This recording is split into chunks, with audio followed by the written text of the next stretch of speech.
This video is about 10 minutes long, but you may only have to watch the first minute of it to know that you want what I am talking about. I have this course, and it is called Creating a Plan of Action to Achieve Your Goals, also known as How to Get What You Want.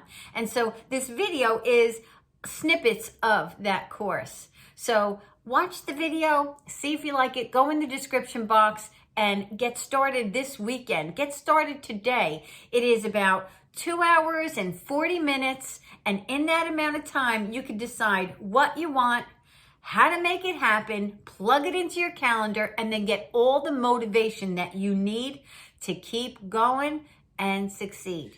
Let's set our intention for this series. Why are you here? Now, the reason I'm asking you why you're here is because I want to be clear on what you're going to get out of this. When you signed up for a particular reason. You're here because I promised that we would create a plan of action for the new year. Now, why is it such a big deal to get started in the new year? It's just because it's motivation. That's the really only reason. Because honestly, we could start in January, we can start in July, we can start in November, we can start in March, right? Anything that we want to do in our lives, we can make a clean slate of it anytime.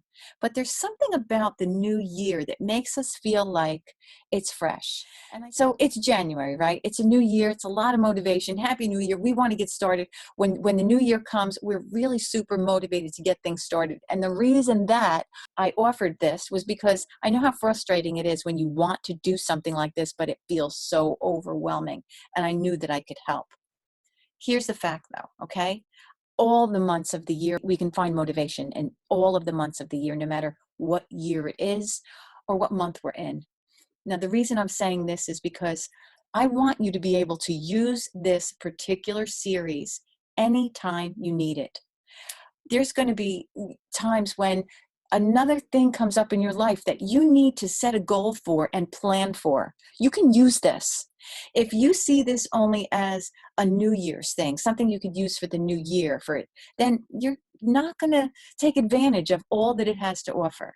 So while this is being done in January and the motivation for it is to have a clean slate to start the year out right, this is something that honestly will work anytime you decide that you either want to make a change, want to make a plan, want to set a goal, want to start fresh, want to get something off the ground, no matter when it is in the year, okay? No matter what time of year it is, creating a fresh start on things always begins with a plan. You need to make a plan to make something happen.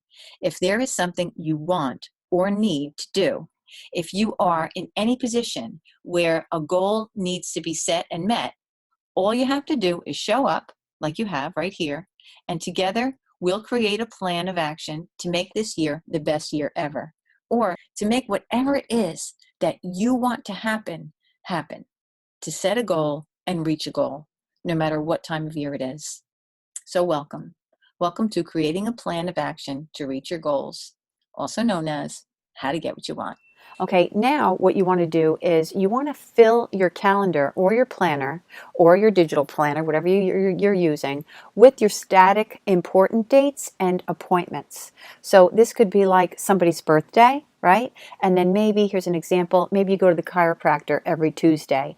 Now, if you have anything else, then of course you add it to this, because you want to make sure that you don't start plugging in all of these things into your day, only to find out that you put something on in a day in your calendar that actually conflicts with one of your static things that you have to do on a regular basis, or if it's a specific thing like somebody's birthday or your anniversary or something, okay? So take some time right now and just do it for this particular month that you're in right now, okay?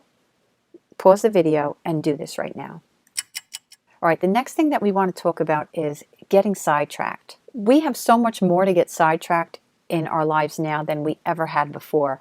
it is a whole different world now. We are really, really tempted to spend lots of time on a lot of things that will not move us forward or get us what we want out of life.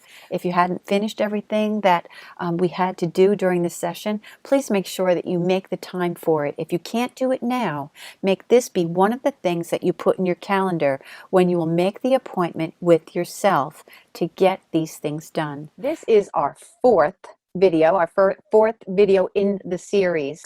Now, the first thing I want to talk about is, why is it so hard? Up until this point, what we've done is a lot of the mechanics of it, okay? The how-to. How do we have this big thing that we want to do and find the time for it, break it down, get it in our calendar, and begin to implement it? That's what we did.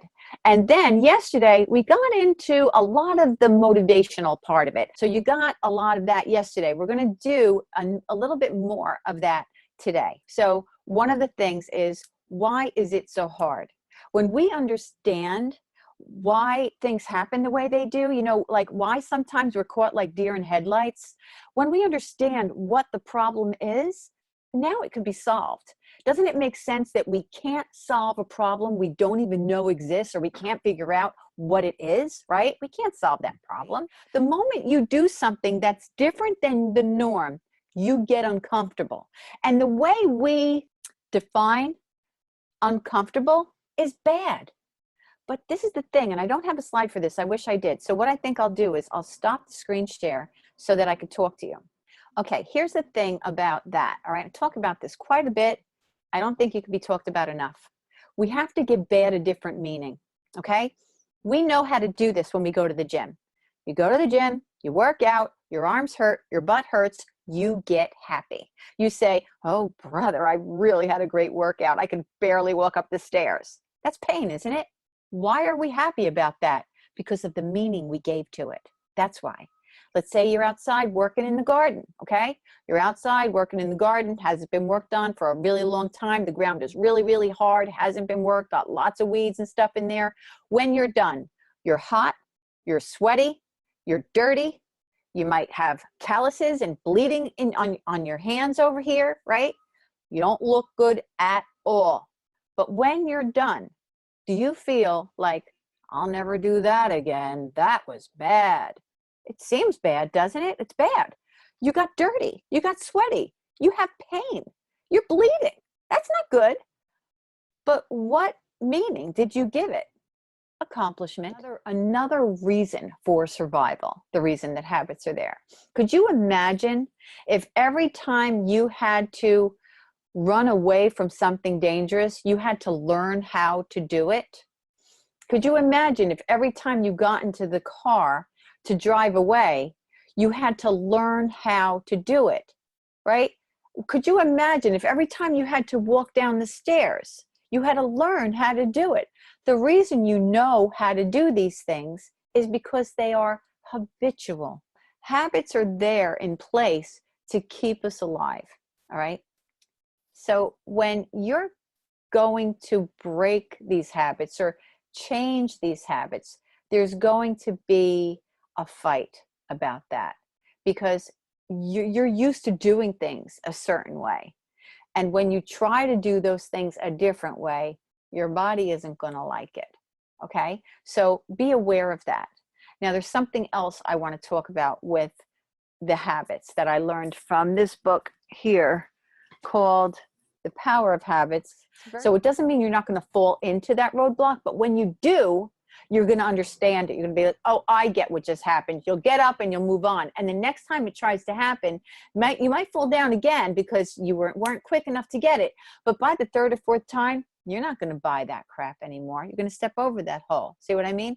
And you have to realize that when you're getting started with something, it hurts, it stinks, you don't like it, it feels bad.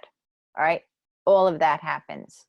You feel sometimes so lousy about what you're doing that you'll put yourself to bed after dinner because you just don't want to think about it anymore, or you just don't want to deal with the fact that you really want that cake and it's in the kitchen and I'm just going to go to bed because I can't handle it. I can't handle that, knowing that cake's out there and I'm not eating it. I'm just going to bed, right? That's the way it feels in the beginning. This is what I need you to know. That doesn't last forever. It lasts for a very, very short time. Now, you may feel like it lasts forever, but that's only because you've started and stopped something so many times that it feels like one long occurrence, but it's not. It's only hard work in the beginning. If we keep going, hard work ceases. There's something I want to read really quickly right before you jump off. It's in this book about habits. This is what it says, all right? It says, but we do know that for habits to permanently change, people must believe that change is feasible. When people join groups where change seems possible, the potential for that change to occur becomes more real. For most people who overhaul their lives, there are no seminal moments of life-altering disasters. There are simply communities, sometimes just one other person, who make change believable. We can't do it alone. We need each other. And I'll be there for you. Okay? I promise I will. The steps that you'll learn here in this course, I do. I have to do this to make sure that things happen. Otherwise, they're just wishes.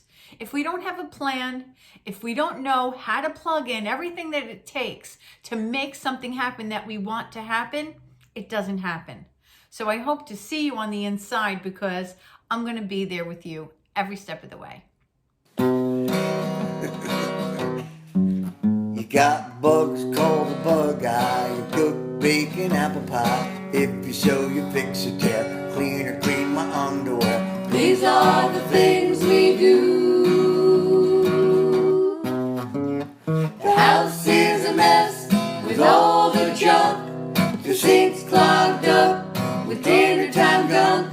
You pick up the phone and call Roto-Rooter to make it all work. You call the tiny tutor. I think that was pretty good, don't you?